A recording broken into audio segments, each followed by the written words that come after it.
Are you ready to thrive? As a trauma therapist, author, yoga instructor, and healed human, I personally and professionally know what it means to live stuck in survival mode. I've learned a few things in my healing journey and my career that can help you transform into your best self. Join me, Rebecca Case, as I use neuroscience, psychology, spirituality, and personal experience to help you find the tools and techniques to thrive.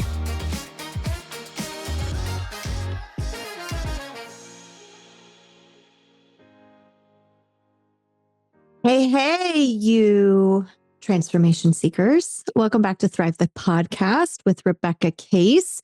Today, we're going to be talking all about polyvagal theory, what polyvagal theory is, and why it matters to you. Why should you give two hoots and hollers about what this model is? So in today's pod, I'll be going over some of the ins and outs of this scientific theoretical model, but I'll break it down so it's not so dense, so it's not so overwhelming that it doesn't make sense to you. I promise. It will be relatable, useful, applicable, and we'll explore a couple of techniques that can be really useful that are inspired by polyvagal theory that can help you just find a bit more regulation in your neurobiology, which that's kind of what we're all after, right?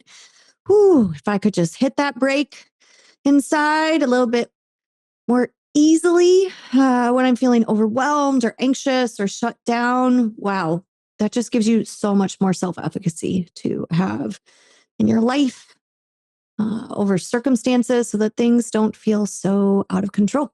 So thanks for being here and let's dive in. Are you ready to unlock your body's hidden potential for healing and connection? Discover the power of your nervous system and the incredible role of the vagus nerve in my new book, The Polyvagal Solution, coming May 1st, 2025, from New Harbinger. In The Polyvagal Solution, you'll explore how the vagus nerve, the key player in polyvagal theory, guides your emotional regulation and transforms stress into strength. This isn't just another self-help guide. It's a practical roadmap grounded in cutting-edge science and real-world strategies. Whether you're recovering from trauma or simply seeking balance, this book offers actionable exercises and insights that help you harness the power of your vagus nerve to reclaim your inner calm. Get your copy now wherever you like to buy your books. The Polyvagal Solution, because your body and especially your vagus nerve hold the key to transformation. All right, peeps. So polyvagal theory. What the heck is this? And maybe if you're a therapist, you've certainly heard of this model before. Maybe you've even taken some training in it. If you're in the wellness industry, you've probably come across polyvagal theory. I bet most of you have heard something somewhere on Instagram or someone else talking about it or a book or something pop up on the vagus nerve. So that's essentially what polyvagal theory is talking about and helping us understand is what our vagus nerve is, why it matters, and how it helps us in regulating our autonomic nervous system. So let's geek out on some neurobiology together, y'all, which is one of my favorite things to do. So first off, let's bow down to the OG of this theoretical model, Dr. Stephen Porges. Dr. Stephen Porges, a lovely embodied human. Every interaction I've had with him, I'm just like, wow, he walks the walk and talks the talk. He's like the real deal. He is the author, the originator, the developer of this theoretical model.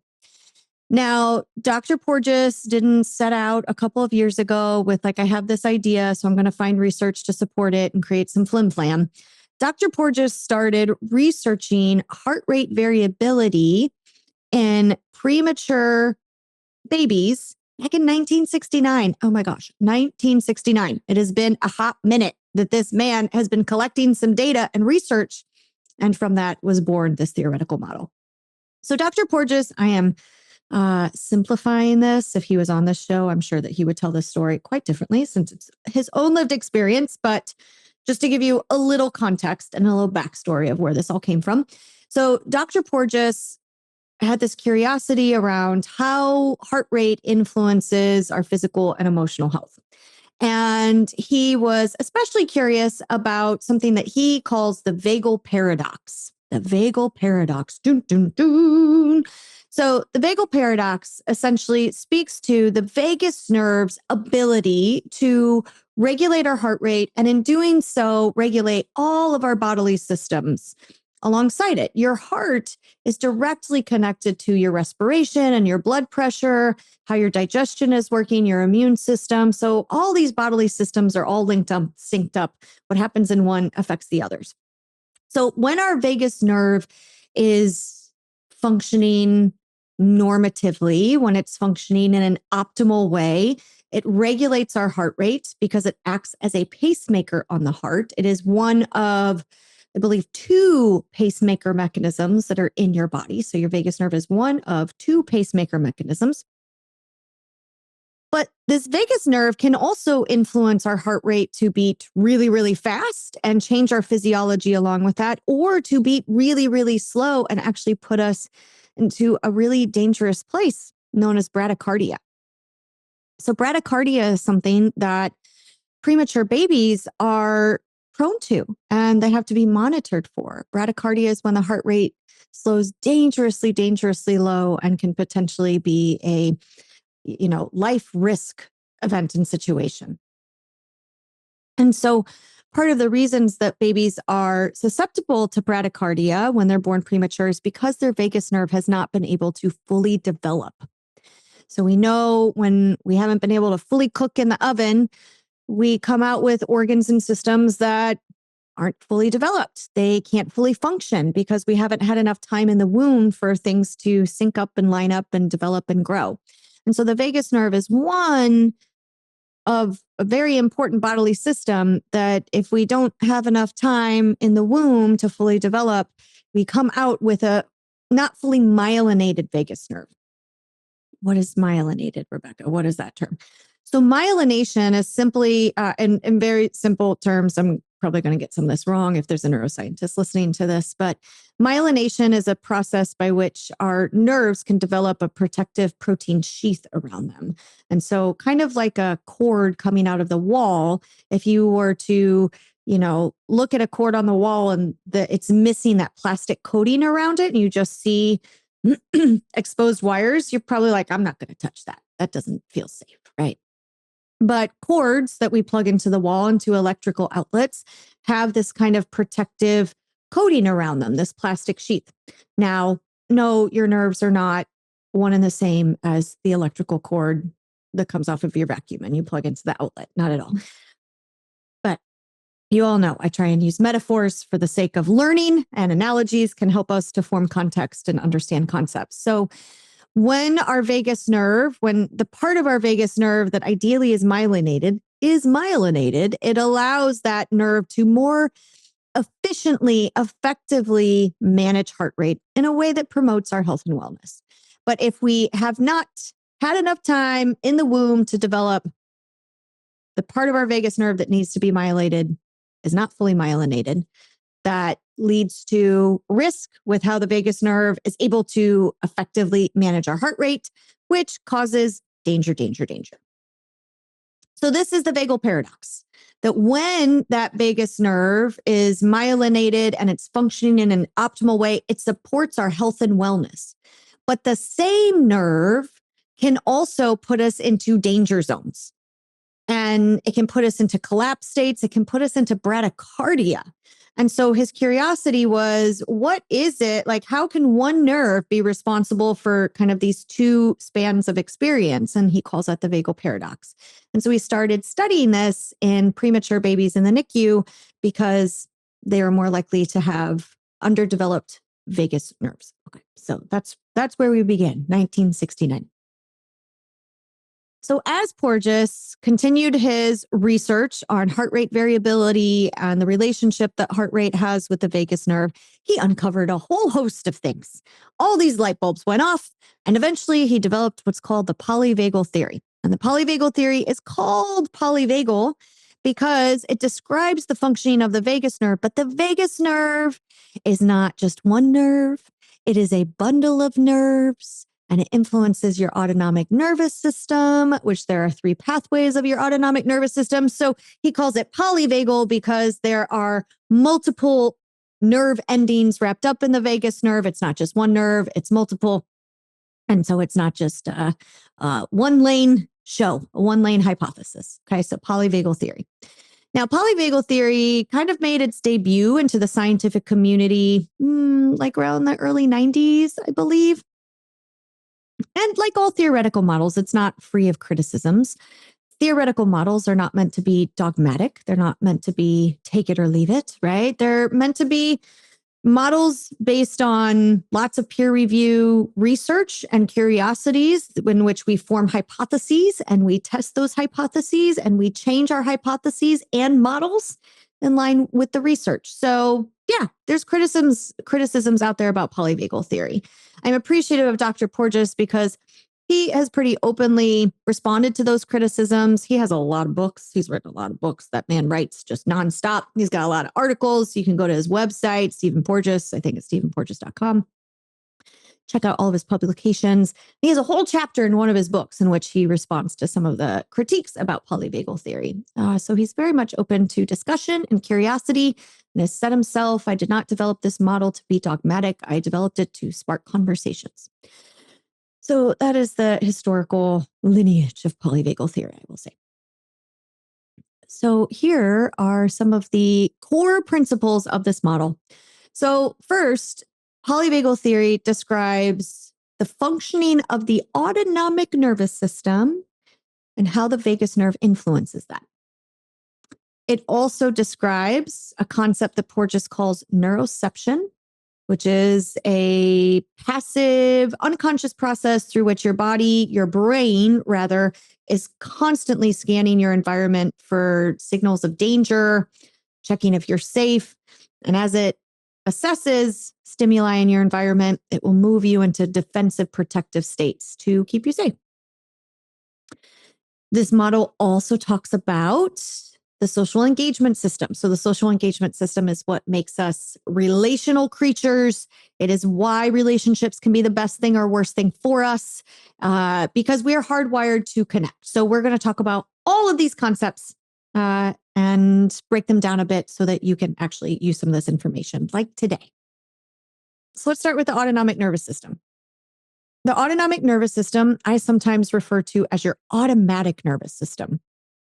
It functions mostly automatically, meaning it's not a part of your nervous system that you have to tell to respond in a certain way for it to do certain things.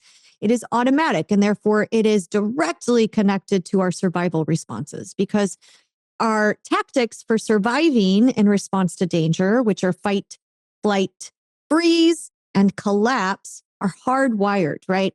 And so when we come into contact with something that could be imminent life, danger, threat, ding, ding, ding, all the bells are going off, those survival responses hopefully take over pretty quickly because thinking time is surviving time. And if you were all of a sudden being chased by, a rabid animal in the woods, you don't want to necessarily stand there and use logic and reasoning to go through a flow chart in your mind of certain potential outcomes and how you're going to respond, and then choose A, and if A doesn't work, then choose B. Because by the time you go through all of that, that rabid animal is probably already gnawing on your ankle, right? So you want your survival responses to be pretty quick and instinctual. So all of those survival responses come from your autonomic nervous system, your automatic nervous system. Your autonomic nervous system has 3 pathways to it. So there's 3 components that make up that whole nervous system. So if you can start creating a diagram in your head. So at the top, you're going to put autonomic nervous system. And then below that are going to be 2 branches called the parasympathetic nervous system and the sympathetic nervous system. So we go from one autonomic nervous system to parasympathetic and sympathetic. So those parts of your nervous system are both branches of your autonomic nervous system. Okay. So your sympathetic nervous system is a mobilizing part of your neurobiology. So it's energizing. It moves you forward. It moves you away from danger or from things that feel scary and uncomfortable. It's what allows you to be alert. But when it's on overdrive, you're hypervigilant. You're like too alert, like you're ruminating, you're worrying. You can't stop feeling anxious and panicky. You can think of your sympathetic nervous system as like the gas pedal, right? And just like when you're driving down the road, you want to find the right speed, right? If you're driving on like a 50-mile-an-hour road and you're going like 45 to 55 miles an hour, you're like, I'm in the Goldilocks zone. This feels like a good speed. But right, you get up to going like 70 or 80 and that kind of traffic, and all of a sudden things feel kind of out of control, or somebody's speeding by you going that fast, and you're like, wow, what a jerk. That doesn't feel safe, right? So that sympathetic nervous system mobilizes us, and we need that. Like we need mobilization to find motivation to do things, to push ourselves, to try new things, to run a marathon, to go to the gym, to go for a walk, to get out of bed in the morning, right? But that part of our nervous system is also responsible for fight or flight. So fight or flight is kind of that sympathetic nervous system. Somebody hits the gas pedal really hard, right? It's like too much mobilization, too much energy. And in fight or flight, we tend to get a flood of energy. Our mind is racing. We're really distracted. We can't think clearly. We get a flood of energy to our arms and to our legs to fight or to flee, to run away. You actually get the capacity, an increased capacity to blood clot here, because your body is preparing you to potentially sustain injury. Your digestion tends to slow because blood isn't flowing so much to your digestive organs. It's going to the other parts of your body that you need to fight or flee. You get a lot of tension. It's hard to sleep, right? All these things. So that's one part of your autonomic nervous system that is influenced by the vagus nerve. The other part of your autonomic nervous system, the parasympathetic nervous system, and polyvagal theory is described as also having two parts to it. So we got autonomic nervous system up top, then we have sympathetic, parasympathetic, and below parasympathetic, we're going to even have two other branches in the parasympathetic nervous system. And this is the ventral vagal pathway and the dorsal vagal pathway. So your parasympathetic nervous system is made up of these two pathways of your vagus nerve. Your parasympathetic nervous system, sometimes referred to as the rest and digest part of your neurobiology. So when this part of our nervous system is activated, it's what allows us to feel calm and grounded and regulated. If you fall asleep in a massage, you're really grooving in your parasympathetic nervous system. When you're able to, get a good night's sleep, your parasympathetic nervous system is supporting that. When you're able to sit still on the couch and watch a movie and snuggle with someone, parasympathetic nervous system, thank you. So it's an immobilizing part of our neurobiology, immobilizing. But just like that sympathetic nervous system, somebody can, hit the gas and we're going too fast. The parasympathetic nervous system, we can pull the e-brake and all of a sudden take out all the energy, all the motivation, all the livelihood in our neurobiology, which is part of our dorsal vagal pathway. So when we're in kind of that right optimal zone of our ventral vagal pathway, which is part of the parasympathetic nervous system, so the ventral vagal pathway, that is what we sometimes refer to in the counseling world as the window of tolerance. So you can almost think of ventral, ventana in Spanish. So ventral stands for window of tolerance. In that ventral vagal pathway, we are truly in our just right zone. We are balanced. We're alert, but we're not hyper alert. We're calm, but we're not like sedated, right? That ventral pathway allows us to focus. We can learn. It allows us to get good rest. It allows us our heart rate to beat at like just an optimal zone. We can take a deep breath. Our digestion is working. Again, it's the Goldilocks zone. It's the optimal zone of arousal where we're able to manage stress. We're handling things. We're not numbed out, but we're not, flooded and levitating and about to spontaneously explode because we have such intense, uncomfortable emotions. Now, that dorsal pathway of our parasympathetic nervous system, again, I sometimes think of it like pulling the e-brake. And when that part of our nervous system takes over, it moves us into freeze and collapse. So here we lose motivation, we lose energy, our mind gets blank and really sluggish. It's hard to, wake up in the morning. It's hard to put one foot in front of the other. We tend to feel really alone and just shut down and collapsed inside. When you kind of want to go hole up in your room and not see or talk to anyone and just disappear, that dorsal pathway is what is taken over. So these are 3 pathways of our autonomic nervous system. And they're all influenced by how the vagus nerve is functioning. Now let's bring in the concept of neuroception to this conversation. Neuroception stands for perception or detection without awareness. So it is a process through which your nervous system is constantly scanning your environment, the environment outside of you, and your internal bodily environment for potential cues of danger or for cues of safety. Neuroception has been doing this whole time you've been listening to me in this podcast. It's been keeping tabs on everyone and everything happening around you without you having to consciously do that yourself. Neuroception is partly what drives our startle response. So when something startles us and we get that quick flood of energy, it's because neuroception quickly noticed, what is that? And it moves you into getting ready to take action and protect yourself before your conscious logical brain can be like, wait, what is that? Let me appraise the situation. Oh, never mind. It was just my cat making noise in the other room. There's no intruder, right? And then you can calm that response inside. Hopefully, if your vagus nerve is working optimally, you can calm that response. When we have mental health issues, unresolved trauma, that vagus nerve cannot work so effectively at responding to neuroception's cues and engaging a startle response or engaging a survival response when we need it. And likewise, it has a hard time dampening those responses once we've assessed that, hey, we're safe. So, for example, for somebody who has unresolved trauma and struggling with symptoms of PTSD, their vagus nerve isn't able to be as flexible and fluid in their life as would be optimally desired. So maybe you hear a noise in the other room and that startle response goes off because the vagus, your nervous system is like danger, danger. The vagus nerve moves you into potential fight or flight. You identify that was just my cat knocking something off the dresser. I'm okay. But it's like your nervous system didn't get the message. And it takes you minutes to hours to maybe days to calm that response. It can also go the opposite way. And that's something that should startle you. Like there is something scary in your environment, doesn't.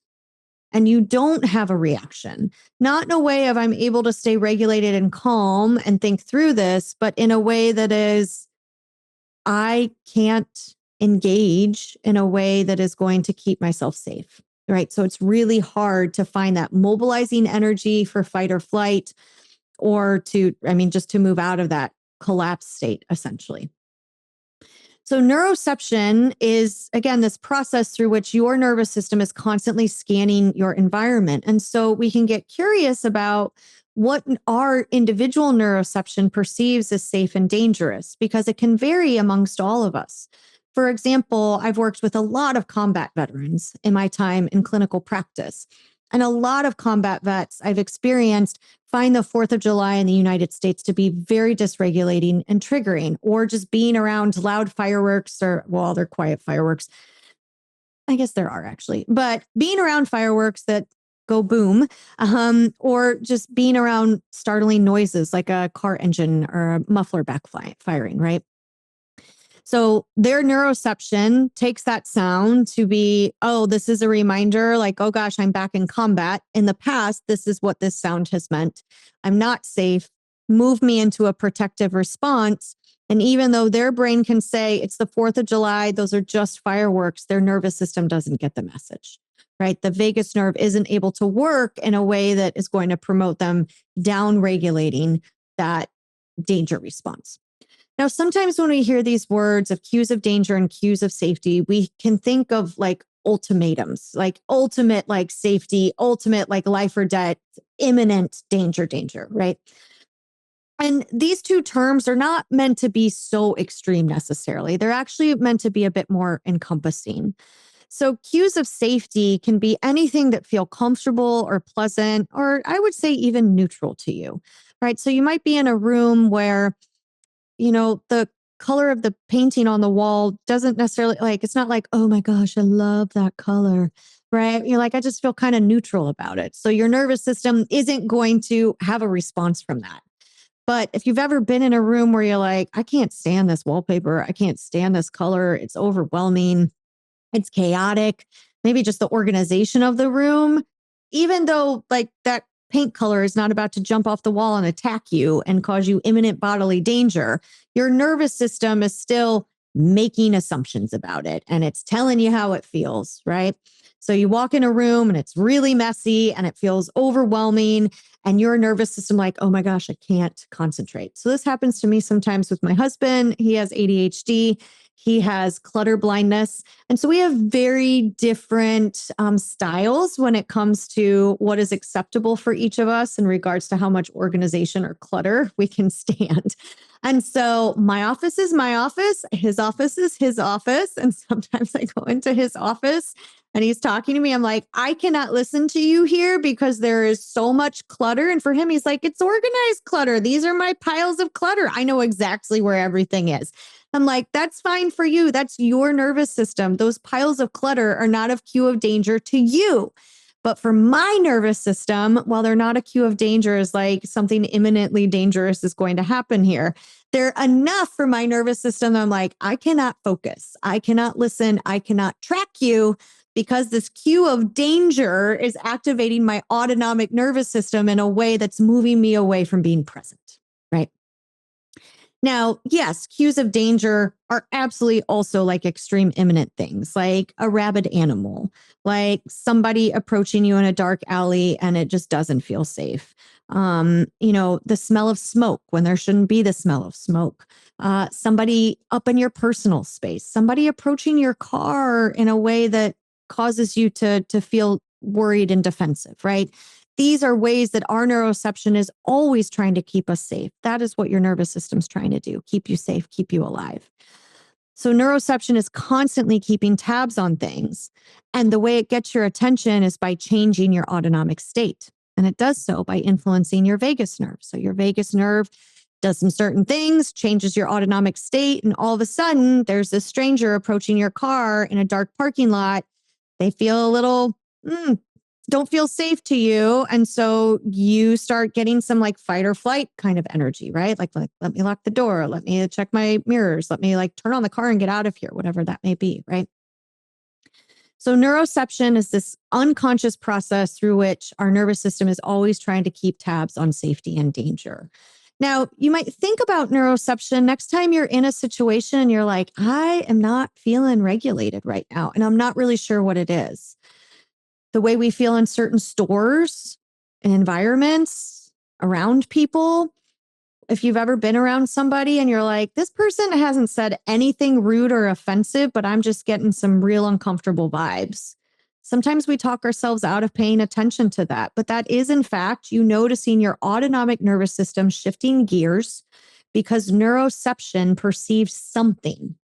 So neuroception can perceive things and we haven't necessarily gotten the message. Like it hasn't told us this is what I'm reading. Here's my full report, right? It gets our attention because it changes our autonomic state. And when our autonomic state shifts and we're like, why? I don't know what's going on. Get curious about what is my nervous system perceiving? Really check out your environment, look around, check inside your body, and just notice, is there anything that neuroception is saying, danger, danger? This is something to keep an eye on. Now, the final component of polyvagal theory I'll describe a little bit here today is the social engagement system. So the social engagement system is a term that speaks to human beings' natural capacity to form bonds. We were not built to live in isolation. We know that isolation is one of the worst things that you can do to a human being. It's considered cruel and unusual punishment because we are social creatures by design. Your biology was designed to attach to other people around you because if we didn't have that innate desire and need to attach, we would be less likely to survive our childhood because when we're babies, when we're infants, when we're toddlers, I mean, gosh, how old was it until you feel like you could really do this thing on your own called life? We need somebody to attach to us and to think that we're the cutest, most adorable thing ever, even when we've been crying, nonstop in the middle of the night and mom isn't getting any sleep. If we were not born to attach to each other, it would be so much easier to just leave each other. And when your child is crying and you can't get sleep and has, peed on you for the umpteenth time, you're like, never mind, I don't want to do this. But we have this strong primal desire to protect and care for our children, ideally, most people, right? I'm sorry if you're listening to this and you're like, my mom didn't, my dad didn't. Yeah. Unfortunately, generational trauma can really jack up our neurobiology sometimes. And so if you didn't get that, I'm sure that somewhere deep inside, that wasn't normal. This is what I was supposed to get. And the reason you were supposed to get that is because you're wired for it. And you probably experience in other ways yourself, maybe with your children or with people that you really love, right? So that social engagement system is born out of our biological predisposition to form bonds and form social connections. That's what allows society to develop in a productive way. Although in these days, I feel like we could argue that. But our social engagement system is what makes you go back after you got your heart broke that first time when you were a teenager. I'm sure you can all remember that. Oh, what a visceral, terrible experience to have your heart broken.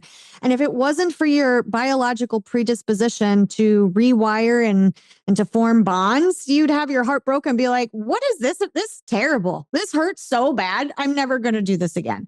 But we go back because love is such an insatiable, thirst that we have. And it's because of our social engagement system. So our social engagement system is partially influenced by our vagus nerve. It's not the only nerve that makes us social creatures, but it's one of the nerves. Because that social engagement system, when we're in that ventral ventana window of tolerance, we can be our best selves to ourselves, to other people, and to the world. When we're in sympathetic fight or flight mode, we can't listen. It's hard to be relational. It's hard to track people. It's hard to give them your total attention. And then when we move into freeze or collapse states, it's hard to make eye contact. It's hard to relate to people. You kind of don't want to have conversations with people. You want to isolate. So when that vagus nerve is allowing us connection to our ventral window of tolerance, that ideal zone, we're able to be the best in our relationships. And so this is why the social engagement system is also described in polyvagal theory, because the vagus nerve has such an important role on it. So when our mental health is suffering, I would say all, if not virtually all, mental health symptoms have a vagus nerve related component underlying them or really driving them. Anxiety, for example, while it's not like this is all your vagus nerve, it's a lot of things that cause anxiety and add up, from neurotransmitters in certain areas of your brain to even your digestive system. But your vagus nerve has a big role in that. And so when we're feeling anxious, our vagus nerve is not allowing us to move out of that sympathetic overdrive state of fight or flight, right? And when we're in that state, we just can't be good humans to other people. You neurologically cannot. Like, you lose your capacity to be a good person to other people. I'm not saying you're a terrible bad person, but think about of those three pathways of your nervous system, sympathetic, ventral, and dorsal, where you feel like you're your best, where you're showing up your best to the world. It's probably in ventral.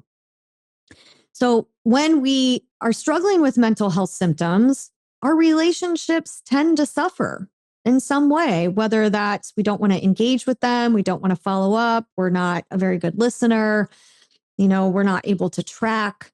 We have a lot of tension and turmoil in our relationships. We don't know how to set boundaries. We can't hold boundaries, things like that, right? It's why there's such a correlation between mental health and our relationships. I don't know of pretty much any mental health diagnosis that isn't also going to have some influence on your relationships in some way, shape, or form, even if it's just with yourself, right? Which is the most important relationship, honestly. So when we learn polyvagal theory, we can better understand how our nervous system functions. And when we understand how our nervous system functions, we can work with it instead of feeling like it is working us. Now, we're going to talk a lot more on this podcast and upcoming episodes about polyvagal theory, how you can use it to live your best life and thrive, and some specific techniques. In the meantime, a specific technique that you can use to help stimulate your vagus nerve. And when we stimulate our vagus nerve, we're helping our nervous system find balance. So stimulating your vagus nerve does not mean like, I'm going to feel zen and calm and grounded. Not necessarily. If you were feeling like really shut down and you were feeling like too calm, like too much e-brake, it's going to move you more into a state of alertness. But if you're more in that state of I'm too alert, I'm too overwhelmed, hopefully it's moving you more towards that parasympathetic. So when we stimulate our vagus nerve, we're trying to balance our nervous system, balance our autonomic nervous system. So we're not too alert, we're the right amount of alert, and we're not too calm, we're the right amount of calm, the just right zone. So one way that you can stimulate your vagus nerve is with cold water therapy. I know you're like, well, I don't want to do that. Nobody wants to do cold water therapy. I mean, maybe eventually after you've been doing it for a while, but nobody in the beginning is like, oh my gosh, I still want to do cold water therapy. That sounds amazing. So you can just do it in the shower for like 30 seconds. It doesn't really matter how cold. It doesn't have to be like an ice bath cold. It just needs to be cold. And you need to have that reaction of feel your heart rate speed up, kind of take a quick gasp of air. You're going to get an adrenaline and cortisol dump when that happens. And then the goal here is then to work with that level of arousal, ride that adrenaline wave, and help to calm your physiology. So doing that exercises that vagus nerve, because when you feel that hit of cold water, your vagus nerve moves you towards that sympathetic fight or flight. Hopefully it doesn't take you into full fight or flight when you're in the shower, right? But you feel some of that mobilizing energy. Then you're trying to work with your breath, with your mindset, with tolerating it to get back to a state of calm, right? That is a way to stimulate your vagus nerve and to exercise that vagus nerve. So I personally do cold water therapy every morning in the shower. And some days I really want to do it. And some days I don't want to do it at all. And the days that I don't want to do it tend to be the days that I'm feeling sick or I'm feeling kind of dysregulated. And those are the days I especially need to do it. So on today's episode of Thrive the Podcast, we dove a bit into polyvagal theory, what it is. We're going to take a deeper dive into our upcoming episodes and actually get into some techniques. In the meantime, get in that shower, turn it to cold, and just see if you can do 30 seconds. 30 seconds. That's it. All right, my friends, thrive on. Bye. Thank you for joining us on another episode of Thrive the Podcast.